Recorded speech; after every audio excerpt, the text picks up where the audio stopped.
viwango vya kiroho. Mwambie utapanda viwango vya kiroho. Hiyo hatua ulionayo, Mungu anakwenda kukupeleka viwango vingine. Kwa kuwa wewe ni mtu wa samani. Sasa umekombolewa. Kama ambavyo Wakolosai 1:13. Wakolosai sura ya kwanza mstari wa 13. The book of Colossians sura ya kwanza verse 3 mstari wa 13. Chapter 13. Biblia inasema ya kwamba The Bible says, naye alitutoa and he took us katika nguvu za giza, from that spirit, akatuunganisha and connected us, na kutuhamisha, and to shift us, akatuingiza kwenye ufalme wa mwana wa pendo lake. and he entered us in the kingdom. Kwa hiyo hapa tulipo sasa, tuko ndani ya ufalme wa mwana wa pendo lake, of his son. Tunaelewana sana? I think we are Tunaelewana vizuri? I think we are clear. Pigie Bwana Yesu makofi. Put your hands together for Jesus. Kwa hiyo tunapoingia When we enter katika viwango vya roho, in a high level, lazima ujue ya kwamba you have to know tunaingia sisi wenyewe, we are just entering ourselves. tuko ndani ya ufalme wetu. We are in our kingdom. Isipokuwa ni hivi, But the difference is, ufalme uko namna hii, this is how the kingdom ni kama nyumba ya mtu is like a house ambayo ameijenga. which is built. Anapokuwa ameijenga, When it is ameweka vyumba keeps katika nyumba yake. in his house, Inawezekana it can be ameweka vyumba 8 there is 8 au vyumba 10 or 10 rooms au 20. or 20. Hiyo ni nyumba yake This is house. na anaishi ndani yake. And he lives here. Hiyo ndio maana ya ufalme. That's the meaning Na of kila chumba in that house. anakiweka There is kwa sababu maalum. in every Kimoja kitakuwa cha wageni, first kimoja kitakuwa cha wakwe, it is for ambacho hicho atafikia baba na mama. father and mother can arrive and see. Amen. Amen. Na chumba kingine cha watoto And even wa kiume, for na kingine kitakuwa cha watoto wa kike, the male and female. na kingine kitakuwa ni chumba ambacho ni store tu It's ya other kuhifadhia chakula na vitu vingine. for food and bath. Hiyo ni store ya chakula. Food and bath. Lakini pia chumba kingine Another room. anaweza kakifanya kuwa ni store ya vitu vyake, kama vile akiingia na pikipiki anaiweka kule, au ni gari analiweka kule. Hicho nacho ni chumba. It is a room. Hiyo yote ni nyumba yake. It is Sasa katika ulimwengu wa roho in the spiritual realm. kuna viwango, There are high levels. kuna vyumba vya viwango There are different rooms na of ngazi high tofauti, and na different kila chumba kina ngazi zake za kwenda. and every room has Na unapotoka kiwango hichi cha kiroho unakuja kuwa kiwango kingine cha kiroho. you have been translated. Sasa nimekuambia, kabla hujakuwa na Kristo Before you enter into kingdom, ulikuwa na kiwango cha kawaida you was just in ulichowatumikia uliowajua when you just katika ulimwengu huo. Sasa in the earth ukaitwa mtumwa, and you're na Yesu amesema and Jesus says, msiwe watumwa wa wanadamu. don't be a slave Na of mambo haya nilifundisha hapo tulipoanza kongamano, and I've taught you that nikakwambia utumwa jinsi ulivyo. how Maana slavery yake yeye amekuja ili tusiwe watumwa wa waganga wa kienyeji, should not be slaves. tusiwe watumishi wa giza katika madhabahu za kichawi, madhabahu za kishetani. Kwa sababu unapokwenda kwenye madhabahu za giza, When you enter to the altars of demons, kuna sadaka unazozitoa. there is offerings you have to give. Leo nataka ujue hivi, I want you to know today. usipovifahamu vitu hivi, You have to know this. hauwezi kupanda viwango vya kiroho. Enter to high level. Unapokwenda kwa mganga wa kienyeji, When you go to atakwambia toa mbuzi give out a goat, au toa ng'ombe give out a cow, au toa 800,000 au milioni 2. give out 800,000. Sadaka unayotoa ile An offering to give. unajiunganisha na ufalme wa shetani, Connecting to yourself. na nimeshafundisha hayo mambo. And I've already told you. Nikasema unapokuwa unamtumia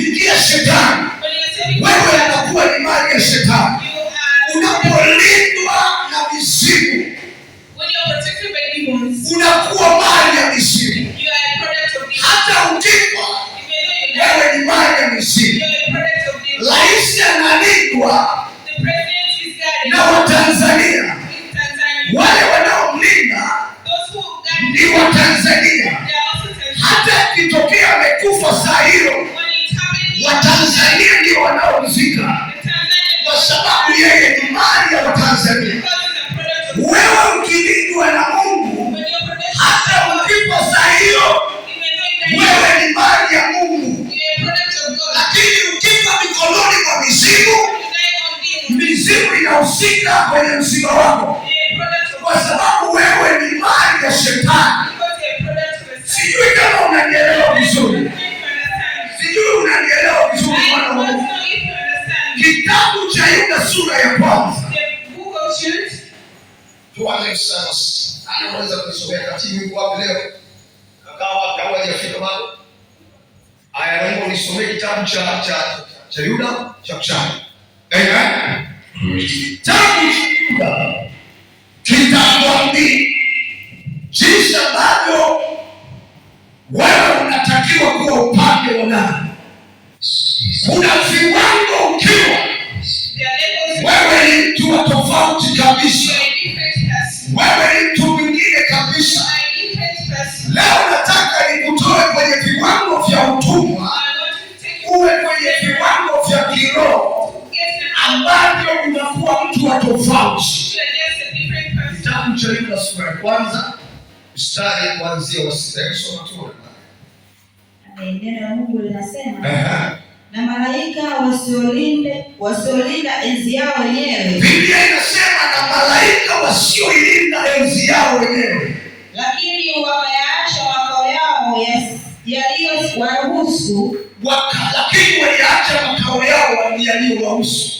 Amewaweka katika vifungo vya milele. Amewaweka hao malaika wa giza, ambao ni malaika waliokuwa wema mbinguni, lakini wakaasi, ambao tunaita mapepo au mashetani. Sasa wakaacha makao yaliyowaruhusu mbinguni, wakaharibu yale makao. Kwa hiyo sasa ni malaika waasi walioambiwa, ambao ni mapepo ya giza, chini ya giza kwa hukumu ya siku ile. Wamewekwa chini ya giza kwa ajili ya hukumu ya siku ile. Kwa hiyo unapoyafuata mashetani kukusaidia, wewe unaenda chini ya giza, unaondoka kwenye nuru ya Mungu ambayo Mungu amekuumba kwa sura na kwa mfano wake. Unaiacha nuru ambayo ni Mungu, unaenda kwenye giza ambayo ni mashetani. Kwa hiyo wewe unakuwa mali ya mashetani. Wewe mwisho ukitoka nje au ukiwa nje utaitwa huko nuruni. Ukiingia ndani kwenye chumba ambacho hakuna taa, maana atasema ameingia ndani kwenye nyumba ya giza isiyokuwa na taa. Kwa hiyo unapokwenda kwenye msaada wa kishetani, umeenda kwenye nyumba ya shetani, nyumba ya giza isiyo na nuru. Kwa hiyo unakuwa wewe ni mwana wa giza wala sio wa nuru. The son of darkness and not the son of light. I think we understand each other. Please finish up. Mstari wa 7. Kama vile Sodoma na Gomora, na miji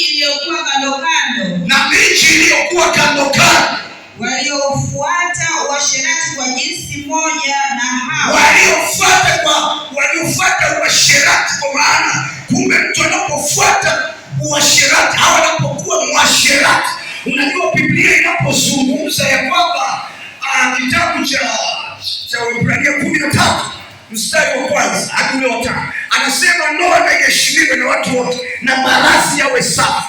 Tunaelewana vizuri? Na marazi yawe safi. Waasherati na wazinzi Mungu atawahukumia nini? Adhabu. Mwasherati ni mtu gani? Maana anaposema ndoa na iheshimiwe na watu wote, maana yake ni kusema mwasherati Mungu anapomzungumzia mahali kwenye ndoa ni mtu anayekuwa ameolewa alafu sasa anatoka nje ya ndoa. Huyo anaitwa mwasherati. Ni mtu ambaye amechumbiwa alafu sasa anakwenda kulala na mwanaume mwingine. Huyo ni mwasherati. That is an adultery. Tumeelewana hapo? Mungu ni mchongea. Kwa hiyo Mungu wa giza, pamoja na wale waliofanya uasherati pamoja na. Kwa hiyo kama kuna wanadamu ambao wanafanya uasherati, wanaunganishwa pamoja na malaika waasi pamoja, maana unakuwa mali ya shetani ambaye wewe ni mtu wa gizani na utakwenda motoni. Kwa hiyo siku ya leo unataka kupanda viwango, ni lazima umsaliti shetani ndani ya moyo wako, useme yale unayonitumikisha kwa hayo leo nimekataa, leo sitayafanya hayo ambayo Baba anayakataa. Alafu kuanzia hapo roho yako itaanza kuchukuliwa na malaika, unaanza kuinuliwa kwenye viwango vipya vya kiroho, kwa sababu Mungu ni mtakatifu. Amen. Sisi tunaelewana vizuri? I think we are clear to each other. Okay, endelea. Please proceed. Wakaenda kufuata mambo ya mwili yasiyo ya asili. Walifuata mambo ya mwili yasiyo ya asili. Imewekwa kuwa dalili. Wakiadhibiwa katika moto wa milele. Kadhalika na hawa katika kuota kwao. Huutia mwili uchafu. Wanautia mwili uchafu. Mimi na wewe tuko katika mwili. Kwa tunapofuata tabia za wale malaika waasi, manake tunautia mwili unajisi, ambapo Mungu hawezi kuwa upande wetu.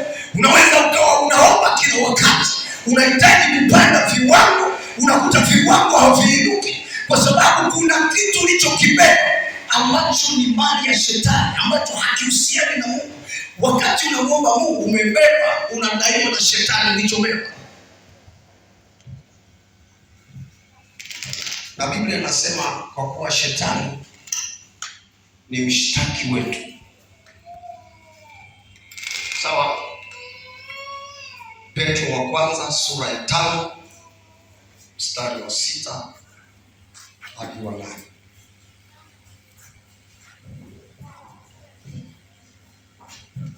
Marisia mama, endelea hapo.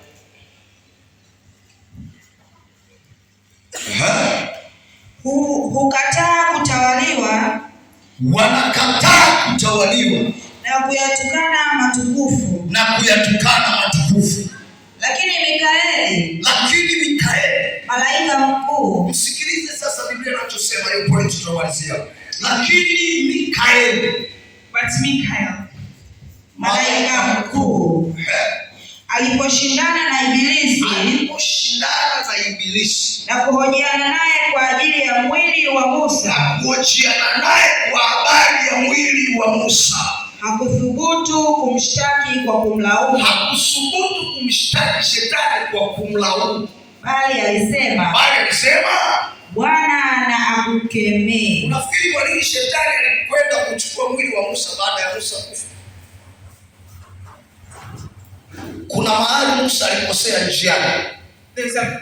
There's a place where Moses alikosea njiani. He just make a mistake. Mungu alimwambia piga mwamba mara moja. Just hit the rock once. Ili maji yatoke katika mwamba. For the water to come from the rock. Lakini yeye akapiga mara mbili. But he did twice. Lilikuwa ni kosa kubwa. It was a great. Maana yake Mungu anapokuambia when you are given instructions by God, fanye jambo fulani, do something, ukafanya tofauti na alichosema, and you do differently, maana yake umekosea. You have made a mistake. Umeanguka mbele ya Mungu. You have fallen to him. Kitabu cha Waebrania 10:31. Hebu soma pale katika Waebrania 10 mstari wa 31. Biblia inasema ni jambo la kutisha kuanguka katika mikono ya Mungu aliye hai. Ni jambo la kutisha mtu akianguka katika mikono ya Mungu aliye hai. Musa alipiga mwamba, alitakiwa apige mara moja, alafu akapiga mara mbili. Wakati saa Musa anatubu, shetani alikuwa amejichanganya, hakujua saa ngapi Musa ametubu. Kwa hiyo yeye alishikilia tu kwamba Musa amekosea. Hata wakati huu shetani anaweza kuwa na kushtaki umekosea, lakini saa ngapi unatubu, hapo Mungu anakuwa anamficha, kwa sababu unapoingia kuomba unakuwa umeingia kwenye chumba cha ndani, ambacho kile chumba cha ndani shetani haingii. Satan cannot enter in that room. Mathayo 6 mstari unapoanza kwanza kuna mistari hapo. Siwezi kutaka kila kifungu usome kwa sababu na mambo mengi, lakini ukiandika hata nyumbani utasoma. Amen. Amen. Lakini taongea tu kama kuongea, vingine tutataka tufungue tusome. Amen. Amen. Bwana asifiwe sana. Praise the Lord. Katika hicho kitabu, in that scripture, Yesu anasema hivi, Jesus says, ukiwa katika kuomba au kufunga, ingia katika chumba chako cha ndani. Sawa. Uombe na Baba yako aonaye siri atakujaza. Maana yake kile chumba unachoingia pale shetani haruhusiwi kuingia. Amen. Ni Mungu tu ndiye anajua wewe uko wapi saa hiyo.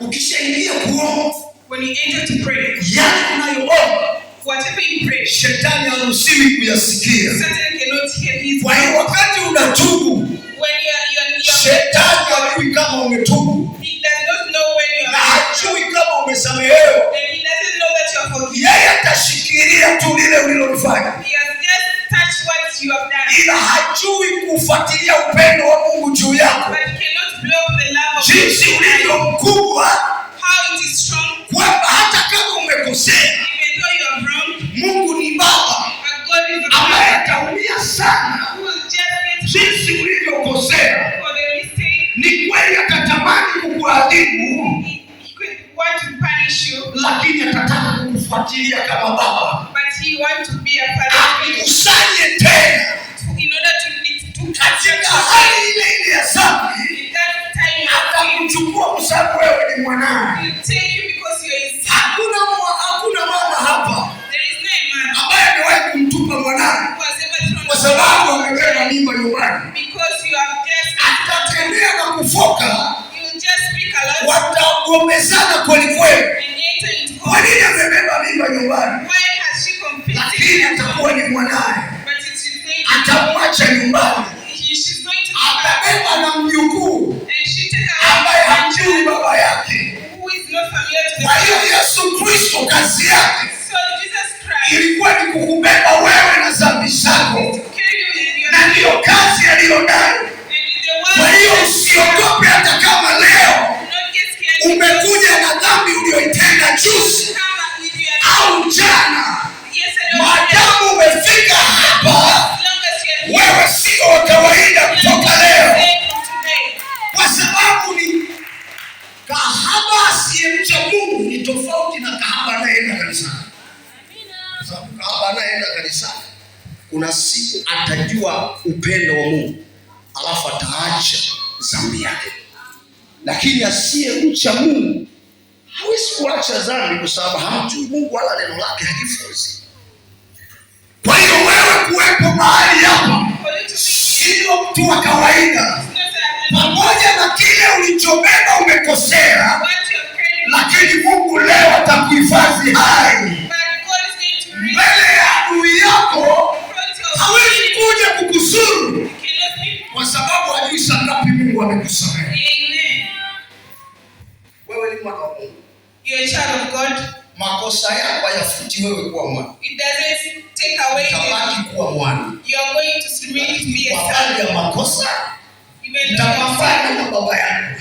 you are just going to argue with your father. Sijui tunaelewana vizuri. I think Kwa habari ya there's makosa yako, mtajuana wewe na baba yako, kwa sababu lazima mtapambana na baba yako.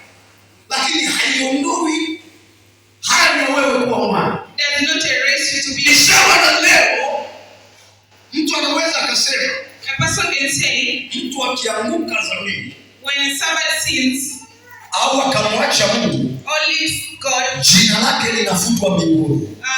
he or his name. Lakini leo nataka nikwambie jambo muhimu. But I want to tell you, Kama ukiandikwa jina lako mbinguni, when you are written on earth, hata utende dhambi zote, whatever sin you make, hata sali, jina lako halifutwi mbinguni. Mungu ana muda wa kufuta jina mara moja tu. Anafuta jina lako kwenye kitabu cha hukumu, alafu anakuandika kwenye kitabu cha uzima. Baada ya hapo hana muda wa kuchafua kitabu chake. Akishaandika jina lako kwenye kitabu chake, hafuti. Ila ukikosea, tenda dhambi, ukamwacha Bwana, anachofanya ni kuweka alama ya kijani kwenye jina lako. Ile alama ya kijani inaashiria hivi: mimi Mungu ni mvumilivu kwenu, ambaye yeye anamvumilia mwanadamu, anamsubiri mwanadamu akiwa hai. Mungu anakusubiri. Kwa hiyo hapo ulipo, hata kama una dhambi nyingi kiasi gani, Mungu hana muda wa kugombana na wewe. Yeye ataweka alama ya kijani kwenye jina lako kwenye kitabu chake, kwa maana atakuvumilia.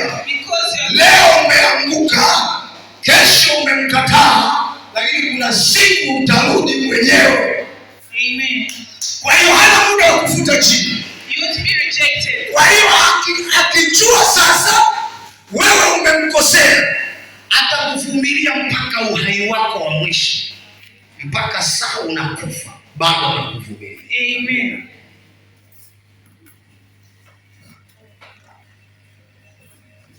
Kwa hiyo hata kama kuna ndugu yako alimwacha Mungu, alikuwa nasali kwenye madhabahu hii, baada ya hapo akamwacha Mungu, ukikutana naye njiani au nyumbani, mwambie jina lako bado liko mbinguni.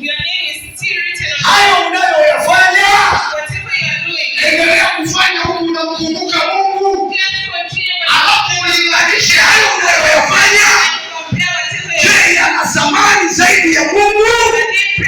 Tembea unatafuta thamani ya Mungu na hayo unayoyafanya. Ukijua Mungu ana thamani kuliko unayoyafanya, mrudie Bwana, maana jina lako bado liko mbinguni. Pigie Bwana Yesu makofi kama mwenyewe.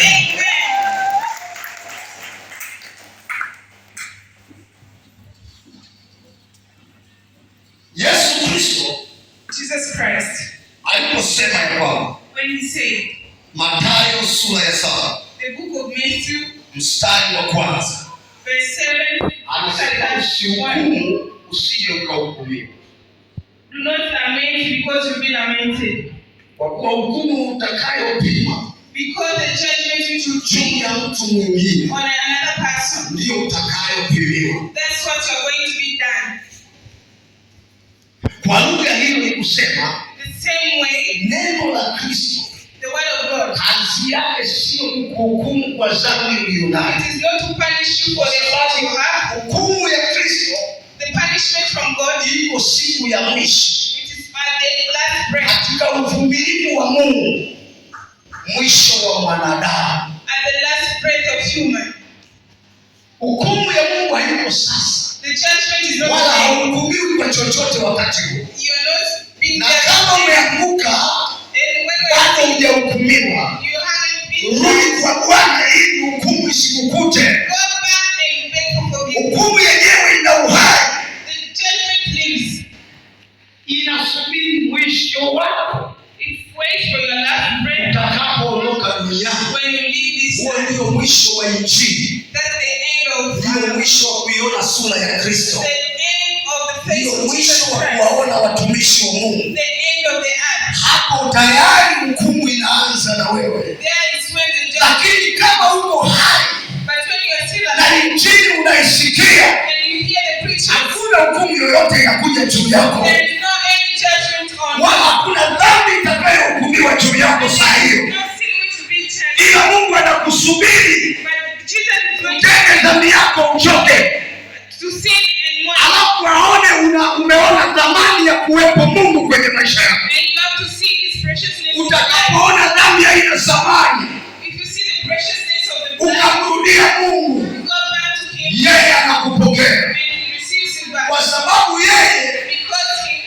hapokei vilivyo safi, anapokea vilivyo vichafu ili avitengeneze, atukuzwe kwa kuvitengeneza. Mwanaume safi ambaye anajitambua, anajua ninamchukua au ninaoa huyu mwanamke akiwa kembamba, nikatengeneze, nikamlishe chakula cha kila anachotaka, alafu anenepe akiwa kwangu. Akienda kwao akasalimia, waseme hakika kijana wetu anatunza mtoto wetu. Utukufu unamrudia mwanaume. Kwa hiyo Yesu achukui vyenye nguvu, anachukua visaifu ili kuviaibisha vyenye nguvu. Anatafuta wenye dhambi. Ukijua wewe umeokoka na dhambi huna, basi ujue Yesu hana kazi na wewe tena, kwa sababu tayari wewe ni mali yake. Amen. Lakini kama bado una dhambi, ujue Yesu ana kazi na wewe. Amen. Atakuja hadi nyumbani mwako yeye mwenyewe bila wewe kumuita. Amen. At your home. Kwa sababu ana shida na wewe. He's looking for you. Walishangaa kuona siku moja, they were surprised to see one day, Yesu alipokutana na Zakayo, wakati anatembea njiani, wakati wanatoka walikotoka, hakuna aliyejua Yesu ataingia kwa Zakayo. Wala Yesu hakuambia tunakwenda kwa Zakayo. Yesu alikuwa anatembea na mkutano. Walipofika mahali, walikuta kuna mkuyu na wanauona ule mti katikati ya njia, kando ya njia. Yesu akasimama kwenye ule mti. Wanashangaa Yesu amesimama. Wanajua labda kuna kitu anataka kuongea. Baada ya sekunde chache anatazama juu, anamwambia Zakayo, shuka juu ya mti. Leo imenipasa kushinda nyumbani mwako.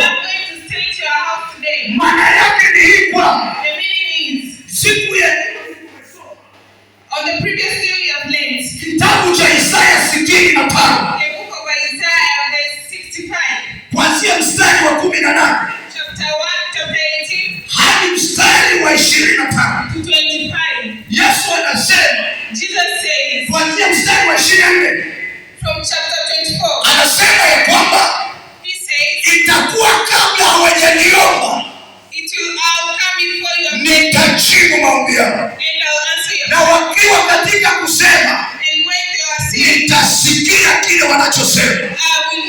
Kwa hiyo wewe ukiwa ni mali ya Mungu, na ukiwa tayari umekaa kwenye njia ya Kristo, maana Yohana 14:6 anasema mimi ndimi njia na kweli na uzima. Ukishakaa kwenye njia ya uzima, kila kitu kinajiendesha chenyewe. Saa utakayoomba, hautapata nguvu nyingi za kuomba, ila utaomba kidogo, wingu litashuka, kwa sababu wewe ni mali ya Baba. Kabla hawajaniomba nitajibu, na wakiwa katika kunena nitasikia. Bwana asifiwe sana. Praise the Lord. Who have understood me what I've spoken? Pigie Bwana Yesu na kufika mahali. Ongeza tena makofi yako ya chuma chini. Amen.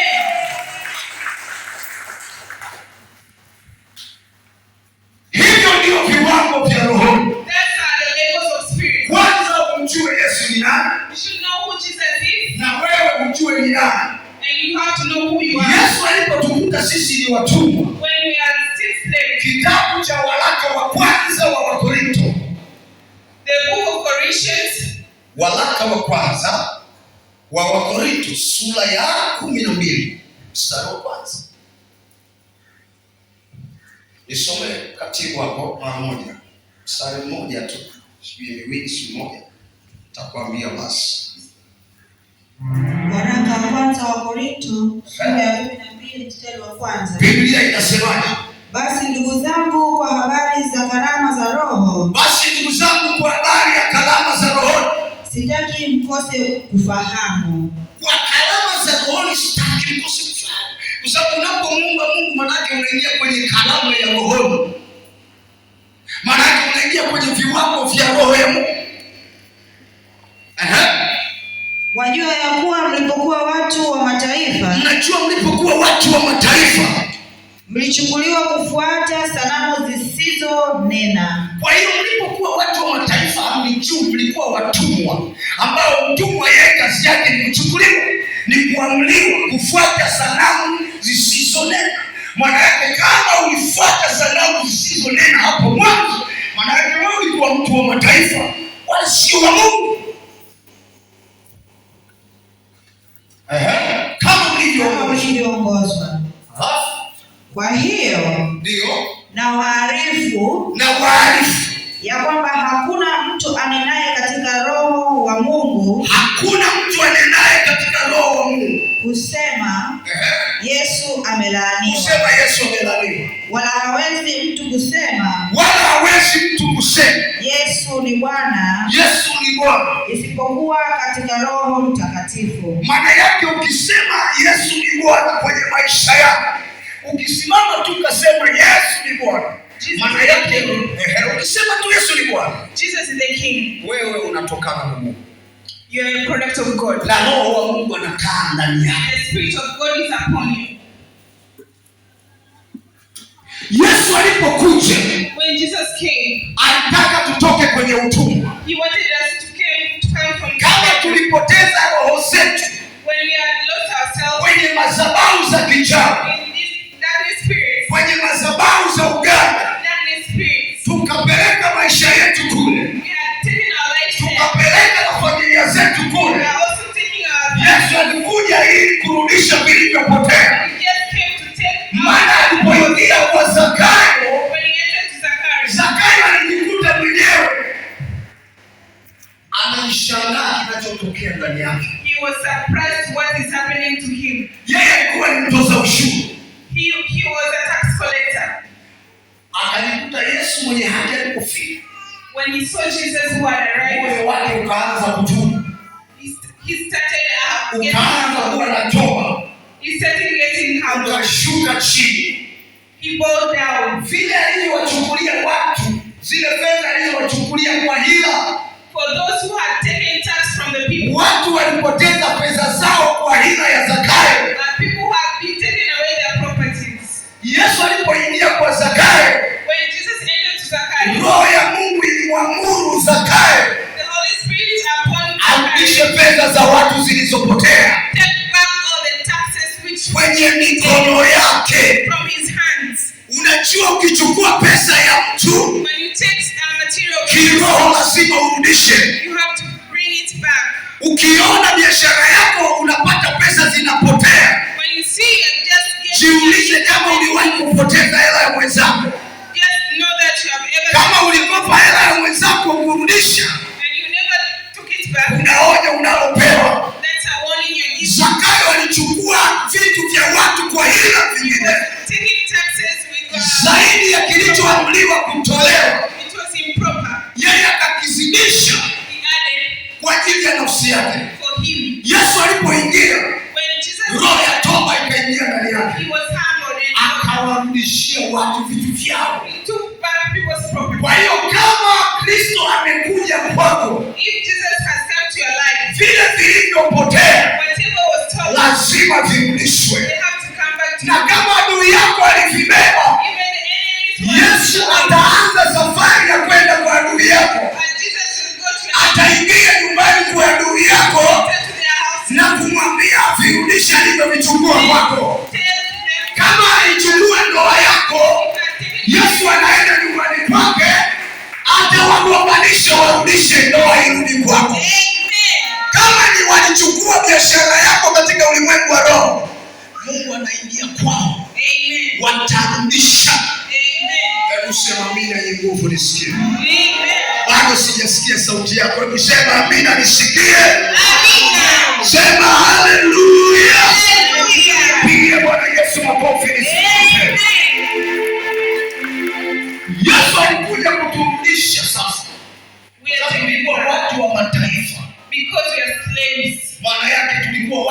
mwilini. We were slaves, Na but kama tulikuwa watu wa mwilini, if you were slaves, isingekuwa rahisi kumshinda shetani it was not easy to wala compete kuwashinda wachawi. or to compete with the witch. Kinachotufanya wanadamu tuende kwa waganga wa kienyeji What takes us to demons ni kwa sababu tunaogopa nguvu za giza, is because we are afraid. na wakati huo Mungu hayuko ndani yetu, And that time we don't na have to pray. tukizani Mungu anakaa mbali. Kwa hiyo kwenda kwa waganga wa kienyeji ule ni uoga. That is fear. Unajua, ukimwogopa mtu mwenye nguvu kuliko wewe, unaenda kumpigia magoti. Sijui kama unanielewa vizuri. Ukimwogopa mtu mwenye nguvu kuliko wewe, When you get scared to a person who is powerful than you, maana yake utampigia magoti mtu mwenye nguvu. you will go down to him or her. Kwa hiyo kumpigia magoti shetani When you just go for the Satan, kuonyesha ana nguvu kuliko wewe, it's to show that he is powerful than you. kwa sababu wewe huna nguvu za Kristo. Because you lack the power from Ndio Jesus. maana shetani lazima awe na nguvu juu yako, That's why you have been used. lakini ukiwa na nguvu za Kristo, If you're having power, wewe utakuwa na nguvu juu ya shetani, you'll be power over na time. shetani atakuogopa. And you'll be scared. Na siku ya leo And today, nataka wewe uwe na nguvu ya Kristo leo, I want you to have a ili wachawi wakuogope, in order to get mapepo ya kuogope, uganga ukuogope, everything. kuzimu ikuogope, miungu ya familia nayo ikuogope. Amen. Pigia Bwana Yesu makofi kama unanisikia. Amen. Kitabu cha Yohana Mtakatifu sura ya 3 mstari wa 1 tusome.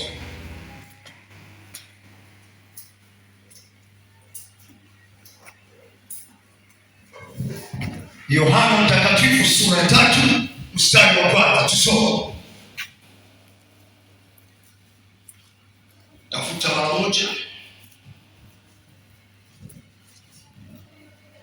Yohana Mtakatifu sura ya 3 mstari wa 1.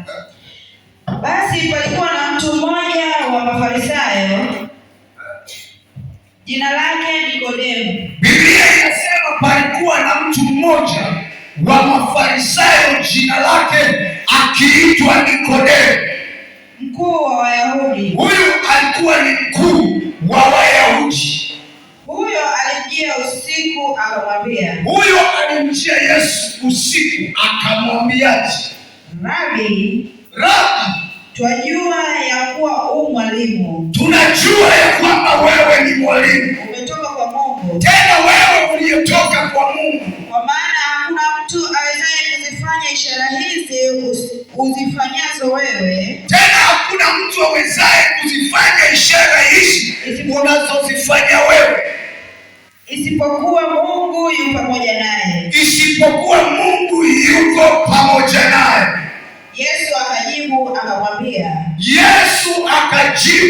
akawaambia, amini amini nakwambia, Yesu akamwambia, amini amini nakwambia, mtu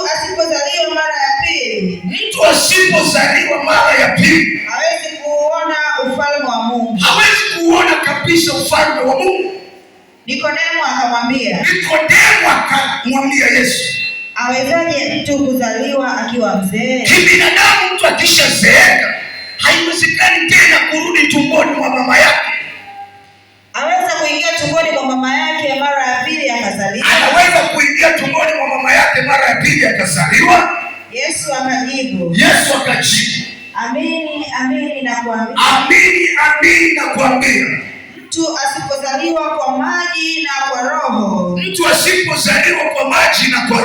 hawezi kuingia ufalme wa Mungu.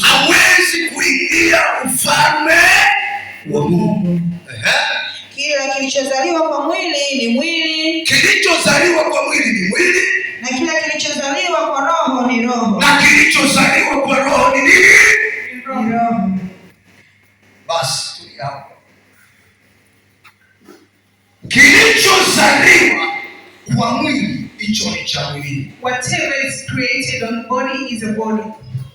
Hicho kitaishi kwa mambo ya mwili kabisa. Just survive in a body form. Kwenda kwa waganga Going to darkness spirits ni kuwa mtu wa mwilini, to be in a human form, na ni tabia za mwilini, and it's an activity which is conducted in na the body. ndio kazi ya mwili. That is the task of the body. Kuwa muongo, Being a liar, hiyo ni kazi ya mwili. it is from the body form. Kuwa mgomvi, To be an accuser, hiyo ni kazi ya mwili. it is a body form. Hayo ni maisha ya mwilini. It is a body format. Amen. Amen. Kilichozaliwa kwa mwili, Whatever is created by body, kina tabia za mwili, it is having an action on a body form. kina tabia za roho. It is not from the spirit. Ukitaka kujua mtu huyo anamjua Mungu, If you want to know this person is serving God, na ukitaka kujua huyo anamcha Mungu, or this one also believes and serves God, kutokana na tabia alizonazo. from the actions which he or she conducts. Zile tabia Those actions ndizo zinazodhihirisha which reveals ni mtu aliye upande upi. what person he or she is. Hata katika kuzaliwa, Even in a giving birth, kila mmoja na familia yake, every person is having a family. na kila familia Each family ina tabia zake. has Ukimwona huyu if you see a person na tabia alizonazo, and the activity and behavior, zinakuonyesha kabisa it symbolizes, na kukupa ufahamu moja kwa moja it gives you an answer. kwamba ni wa familia fulani. It is his family's characters. Alafu wakati mwingine pia In other way, kuna tabia za kiukoo pia. there are also activities which are conducted from generation, Wakizifanya, which are conducted. unajua kabisa hii ni kabila fulani. You know which tribe this is. Bwana asifiwe sana. Praise the Lord. Unajua kabisa hii ni kabila. What tribe is?